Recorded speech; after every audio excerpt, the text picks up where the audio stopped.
നല്ല അടിപൊളി കോളിഫ്ലവർ കറി വെച്ചാലോ? എങ്ങനെ വെക്കല് നോക്കാം.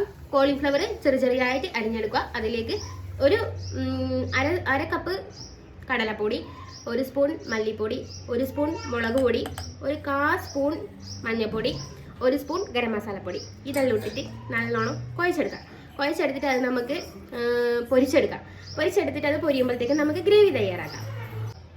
ഗ്രേവിക്ക് ഒരു ഉള്ളി, ഒരു തക്കാളി, ഒരു ചെറിയ സൈസുള്ള പച്ചമുളക് അതെല്ലാം ചെറിയ കഷ്ണങ്ങളായിട്ട് അരിഞ്ഞെടുത്തിട്ട് പാൻ നമ്മൾ ചട്ടി ചൂടാവുന്ന സമയത്ത് കുറച്ച് വെളിച്ചെണ്ണ വെക്കാം, ഇച്ചിരി കടുക് ഇടുക. എന്നിട്ട് അതെല്ലാം പൊട്ടിക്കുമ്പോൾ ആദ്യം കറിവേപ്പില ഇടാം, മുളക് ഇടാം.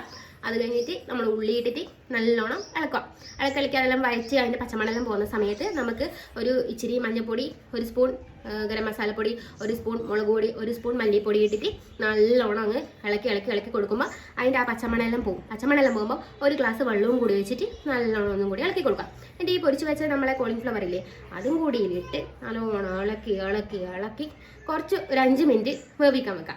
5 മിനിറ്റ് വേവിച്ച് വെച്ചിട്ട് അതിലേക്ക് നമ്മൾ മല്ലിച്ചപ്പില്ലേ ചെറിയ പീസായി അരിഞ്ഞിട്ട് ഇങ്ങനെ വേറി കൊടുത്തിട്ട് ഒന്നും കൂടി ഇളക്കി കയ്യിലൊക്കെ ടേസ്റ്റ് ചെയ്ത് നോക്കി.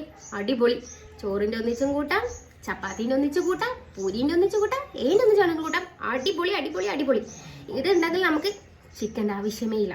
അത്രയ്ക്ക് അടിപൊളി സാധനം. ട്രൈ ചെയ്യും.